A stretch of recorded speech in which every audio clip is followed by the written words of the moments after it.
Hello, I'm Rosie Surdeville. I'm a member of the Society of Antiquaries of Newcastle upon Tyne. And what I'm going to do today is the first in a series of short talks that we're going to be posting on YouTube. What I'd like to talk to you about is the aftermath of the Battle of Dunbar in 1650, and in particular what happened to more than 5,000 Scots prisoners who were marched south after the battle, largely to be transported to the Americas and to the Caribbean as indentured servants. The Wars of the Three Kingdoms, as we now refer to them, used to be known as the English Civil War. And of all the battles that took place at that point in the mid-17th century, the Battle of Dunbar is usually described as one of the bloodiest and certainly the shortest. In less than an hour, the English parliamentarian army under the command of Oliver Cromwell, who we see depicted in this painting, defeated the Scottish Covenanting army, who were supporting the claims of Charles II to the Scottish throne. By the time the battle was fought, the Civil War in the British Isles had been fought on for 11 long years, and the alliance between English parliamentarians and the Scots Covenanters had broken down after the English executed the partly Scots monarch, Charles I. The Scots now chose to support the king's son, the new King Charles II, prompting Cromwell to invade in retaliation. He was to inflict the fatal blow in the conflict at Dunbar. On the 3rd of September 1650, Cromwell unexpectedly attacked the larger army of General David Leslie outside the small harbour town and destroyed it. For many of the 5,000 prisoners marched south in the aftermath, it was probably their first military encounter. You can get some idea of what the respective forces will have looked like from this image, which is taken at a reconstruction of the battle that was carried out last year. Older men and the seriously injured were allowed to leave. It was the young and strong who set off on a route that took them through Berwick, Alnwick, Morpeth, Newcastle and on to Durham. All along the way, ill-fed, ill-watered, and without very basic facilities, many of them would die. We know a great deal about these men and about their fate, thanks to the major research project carried out by the University of Durham after the remains of around 29 skeletons were found in burial pits in 2013. They were found in the area underneath the Palace Green Library, on the site that was to become the new cafe. If you go in there, you'll actually find a memorial to the men in place in one of the walls. Another valuable source of information about these men is the correspondence of Sir Arthur Hazelrig, Governor of Newcastle, who had been put in charge of the prisoners by Cromwell. We think about 1,700 died on the march. The remainder would find themselves shipped on to London and to Southampton, and from there many of them would eventually be shipped overseas, largely to the Americas and to the Caribbean. It was not unusual for large groups to be transported instead of facing prison or the gallows. The Dunbar men were just some of the many. The numbers transported from Ireland, for example, during Cromwell's wars there in the early 1650s, are said to have numbered some 10,000. Nor did transportation cease with the end of the Commonwealth.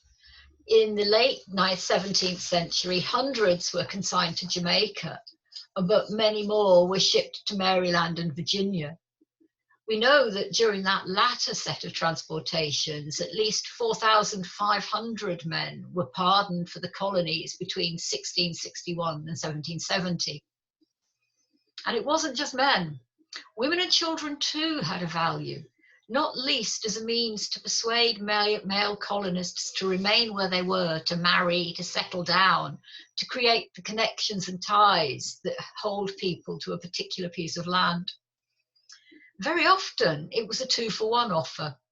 You would get a man taking on a maid who would pay £121 of tobacco for the privilege, but would have an apprentice, usually a child, thrown in for only another 20. It's estimated that between 1620 and 1775, some 300,000 free willers, those who had indentured themselves as servants, arrived in the Americas in this way, accounting for 2 out of 3 migrants from the British Isles. The transportation of Scots prisoners was to be repeated after the Battle of Worcester in 1651, when 8,000 more were taken captive. The Council of State instructed the Committee for Prisoners to grant a license to send these men to the West Indies. Here, the crop was sugar rather than tobacco, equally valuable and requiring equally back-breaking labour. Indenture was meant to be time-limited, but the Dunbar men were dependent on the goodwill and honesty of their employers. They had little recourse if they weren't freed at the end of their agreed time. We know of one group of Scots sent to the West Indies after the Battle of Worcester, who complained in 1656 that their indentures had been illegally extended. The London Committee of Inquiry, which investigated their complaint, actually upheld their sentences rather than releasing them. It was a dangerous business just getting to the Americas. Shipboard mortality rates for forced transportees have been estimated at between 15 and 30%. Nor did conditions necessarily improve when they landed. Within a 5-year period after arrival, around 35% of women and 50% of men shipped out as indenturees would find themselves dead between 1620 and 1680. It's often asked why the prisoners didn't fight back. We know of a number of attempts to take over other transport ships, particularly when the practice became a major business, with up to 200 at a time being shipped up overseas. But of the 2 ships for which we have the most detailed records, there is nothing logged of this kind of activity. Perhaps the men felt it was a foregone conclusion and at least offered hope rather than death. Physically weakened after months of imprisonment and often ill on board ship, it's quite reasonable to assume that they had no will to fight. And of course, the consequences of the conditions of their confinement would have left them pretty debilitated. On the 2nd of December 1651, disease broke out amongst men still left in London. Angry inquiries ensued. Why were they still there? And how was the potential infection to be contained? It was only at this point, we're told, that a subsistence allowance was granted for them. 4p a day for the privates and 5 shillings a week for the officers. On the 24th of March 1651, the Council of State wrote to Hazelrig with orders to move on those Scots who were still held at Durham Castle. Some, the orders stated, were to be delivered for transportation, though this was on the strict condition that they might not be used for anything that would prejudice the Commonwealth. Approximately 900 of the surviving Scots prisoners went to Virginia, Massachusetts, and to the Barbados colony, while another 500 were indentured the following spring to Marshal Turenne for service in the French army. On November the 11th, 1651, Hazelrig was told to deliver 150 prisoners to Augustine Walker, who would take them to New England. The Unity sailed in the winter instead of waiting for spring, so the trip was rough and almost all of the prisoners had scurvy, but they all arrived safely in Boston by the end of December. There is no ship's passenger list for the Unity. The Scottish Prisoners of War site has a list compiled for the Lost Lives book with over 180 suggested names of men found in New England who appear to fit the criteria of a Scottish POW. Lost Lives, New Voices is the book that was put together after the excavations and research work in 2013 and it contains a huge amount of information about the project itself and about what happened to these men when they arrived in the Americas. A 1902 researcher has given us a great deal of detail about that first shipment. We know that the Unity had shipped out of Boston on the 6th of February. There's a bill of health for her for that day, under the command of Captain Augustine Walker, who came from Charlestown. We don't have a lot of information about him. We know he was admitted to the church in 1640, and that he and his wife Hannah had 4 children, and that he died sometime before August 1654. Clearly, there was a huge amount of trade coming out from Charlestown. It was the home of the master of a later ship, for which we also have records, the John and Sarah.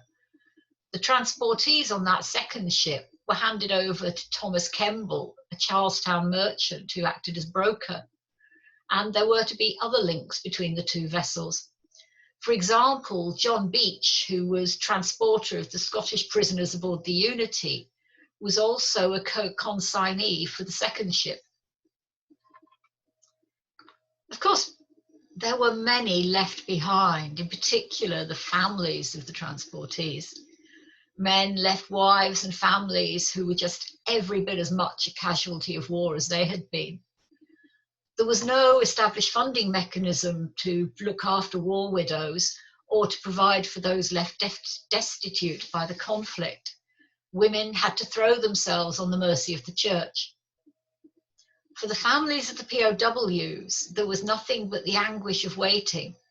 Many would live out their lives and go to their graves not knowing what had happened to their fathers, their brothers, their sons.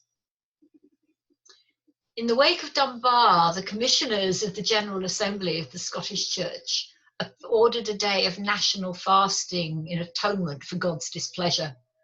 More helpfully, individual parishes began collecting donations, and that work rapidly extended across the entire country.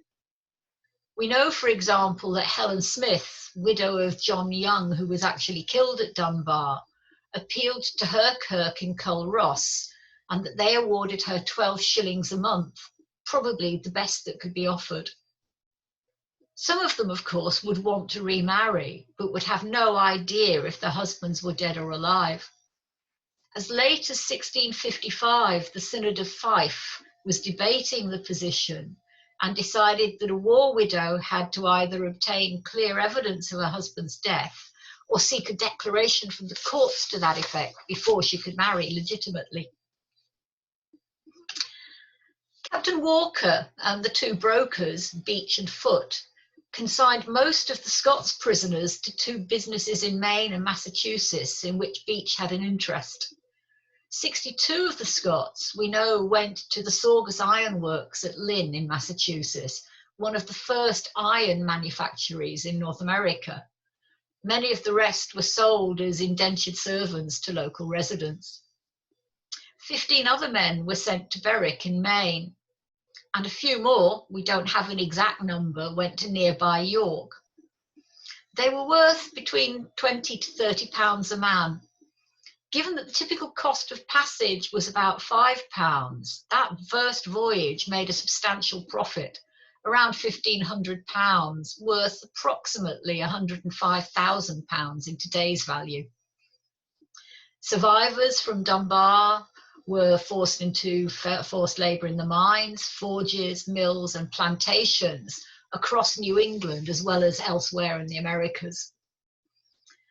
Unity Parish in Berwick, Maine was actually founded by some of them. You're left to wonder whether the name was intended to commemorate their means of transportation or whether it said something about their relationships with each other. Some would do well. Many years later, one of the Scots who settled in New Jersey from around 1680 onwards wrote home that he'd had a drink with one of the old buckskin planters, as he referred to him. A Scot, he said, who was sent away by Cromwell to New England as a slave from Dunbar. Living now in Woodbridge like a Scottish laird, he wishes his countrymen and his native soil very well, though he never intends to see it. Richard Leader was an English businessman engaged in trade between England, America, Ireland, and Scotland. You may have noticed his name in the earlier order that we had on screen relating to Irish transportees. In 1651, recently resigned from managing the Saugus Iron Works, he began with his brother George the management of the mills on the nearby Great River Works at Kittery, also in Maine, for John Beach and Co. again. Leader brought with him his bond prisoners, bought for 20 to 30 pounds each. And we know that 5 years later, he sold out his interests and freed many of those servants at the same time. And we have many records of them being granted patches of land in Kittery. One of those men was James Warren, who had actually come over on the Unity. He was granted land on the 15th of August, 1656, receiving 58 acres with 48 poles. One pole or rod equals about 16.5 feet. The land, we're told, proved to be of poor quality, and he later acquired better holdings. James Warren prospered in Kittery, holding a number of public offices and leaving a substantial amount in his will. His son Gilbert got 40 acres of land. Another son, James, got all other land and buildings, including the homestead. And there was still stuff left over to leave to other members of the family. His daughters, Margaret and Grizzle, and his granddaughter, Jane Grant, got 5 shillings each. And his grandson, James Stackpole, was awarded some cattle. His granddaughter, Catherine, had married the son of another Scots prisoners, whose descendants have provided a fair amount of information about his life. That was one Robert Junkins. It's not an unusual pattern. Again and again, we come across these prisoners marrying into each other's families and creating an extended and interlinked network that endures to this day. One man, George Darling, was the subject of family history studies by 5 different branches of his family scattered all across the States, and now has hundreds of descendants. Ninian Beale, pronounced Bell, may well have been one of the officers held at Tynemouth who was subsequently shipped on to Barbados. We have a physical description of him from a rather unlikely source, a later historian of the Americas, who tells us that when his body was dug up in preparation for some work on a piece of land, they found his skeleton perfectly preserved, and that it measured some 6 feet 7 inches, and that he had red hair. It's very interesting when you look at the photographs and read the descriptions of modern members of the Bell family to see how often red hair and great height still crops up. He was born in 1625 at Largs and was married at the time of Dunbar. His son Thomas would later join him in America in 1667. We don't know for sure that the picture I've got on screen at the moment is actually of Ninian. It may well be of his son, but it's the closest image that we have to a member of the family in the period. He was indentured for 5 years, and after a short stay in Ireland, was dispatched with 149 other Scots to Barbados. He comes to the Americas in about 1652, still a prisoner. He's sent to the province of Maryland to serve out the rest of his time in Calvert County. He clearly did well, benefiting from the incentives that were being offered to increase the size of the population. You could get 1,000 acres for every 5 men that you arranged to be brought to Maryland. And we're told that he was responsible for the arrival of about 200 immigrants. This left him with a substantial fortune to leave to his numerous family when he died in 1717 at the age of 92. Here you can see the land that he is bequeathing, together with a fair amount of the very valuable crops that was growing on it, tobacco. £4,000 worth would be easily close to $500,000 today. Also on the slide, there is an indication of a great loss. He leaves money to his granddaughter, the son of his deceased son Ninian. But there's one other very striking point about the will. Item, I do give and bequeath unto my son-in-law Andrew Hamilton, my negro woman Ally, unto him and his heirs forever. Slavery, particularly black slavery, was to replace indentured servitude over time. And it's not unusual to find many of the former transportees themselves becoming owners of slaves. Scott's names clearly posed a problem for the customs officers and registrars dealing with men coming off these ships. Here we have David Macomb, John Macomb, Glester MacThomas, and Alexander Thompson and John Edminster, all of them listed amongst the 272 Scots prisoners transported to Boston aboard the John and Sarah. Spelling at the time was a bit inexact, but even by 17th century standards, these are real doozies. It's pretty clear that it wasn't simply a case of the English recorder not knowing the correct spelling. You could hazard a guess he's probably trying to make sense of what he was hearing coming from a Gaelic-speaking Highlander. What we think are the correct versions of the names are given below, and you can have some sympathy with that poor recorder. There was one very familiar element awaiting the men of Dunbar in the New World, though it wasn't perhaps one that they found terribly comfortable. Here too they would encounter Congregationalists, though those of New England did not just vary from Scots Presbyterians, their equivalent, in terms of organisation. Attitudes were very much more hardline. For the Congregationalists of New England, their worldview, their sense of the proper order of society, was very much at variance with the relatively relaxed practices of the Scots. Of course, that's rather entertaining, given that our perception of Calvinism is pretty dour. But there is plenty of evidence that Puritan New England viewed its Scots edition as morally slack, to say the least of it. And the Innes trial is a prime example. It's another case where we find two groups of transportees meeting up. In this case, the Scots and the Irish. Alexander Innes was one of the Unity men who served his time at the Saugus Works. He settled in Taunton, Massachusetts, where he married an Irish woman, Catherine Briggs, Catherine Innes as she would become. And you do have to wonder if possibly she is one of the Irish transported by Cromwell in the wake of the Irish expedition. We're told that Catherine was brought before the court at Plymouth in February 1656 or 7 upon suspicion of committing adultery.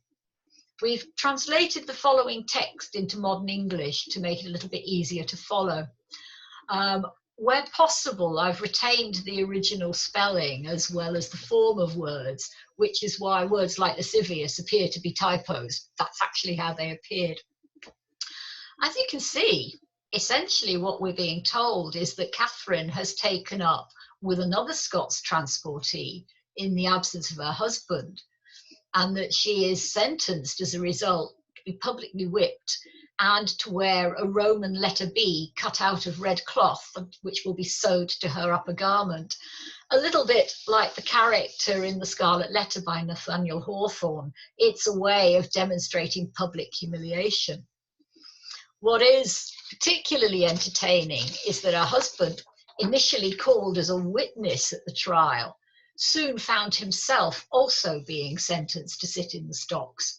He was held responsible for what had happened because he'd had the ill judgment to leave his wife all alone. And as everybody knows, women, the product of the sin of Eve, cannot be trusted to behave themselves. The marriage seems to have lasted for many decades after this incident, so you have to assume that the three of them did find some way of forgiving each other and continued to get along. For Paul, along with the Inneses, remained in the same town. He wasn't the only Scots prisoner to get in trouble in the colonies. We know of another man, William Forbrush, who found himself in severe trouble for defending the rights of two Quaker women who'd been sentenced for coming back into one of the local parishes near Salem to preach. They'd already been driven out once, and when they returned a second time, were condemned to be whipped behind the tailgate of a wagon around the surrounding townships, a process that would have killed them. Frawbush apparently made himself very unpleasant to both the vicar and the constable and was fined as a result. The descendants of these men have proved to be enormously valuable in terms of information, but also have given us a really keen sense of how much these men matter to modern Americans and how much they were involved in the development of America itself. Here, for example, you have Roger Spring talking about his ancestor, one Duncan Bohannon, though we think the original name was Buchanan.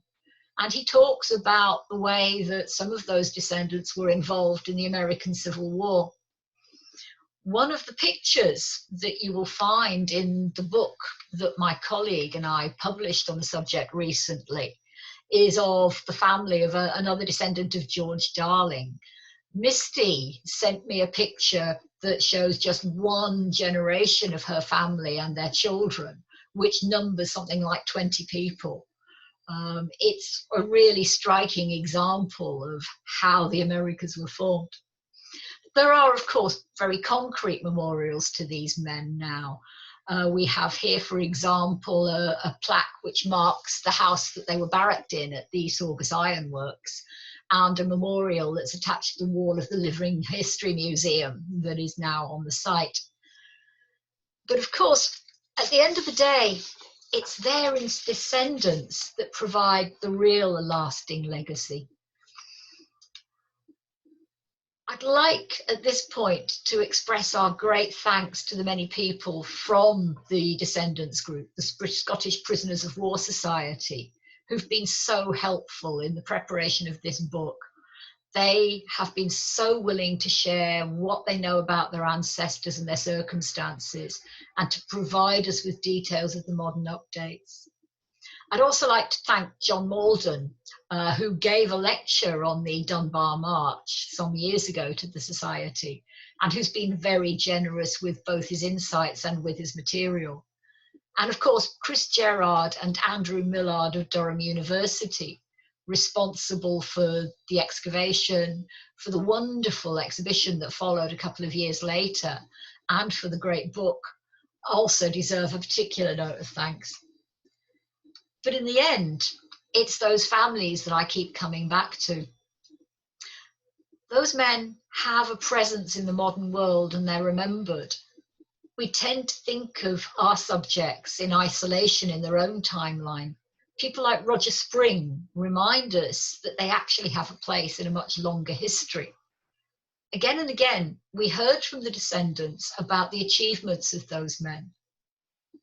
Modern reckoning puts the number of the descendants at about 250,000. What the men of Dunbar did was not simply to build a new life for themselves and for their families. They actually helped to build a nation. Thank you very much.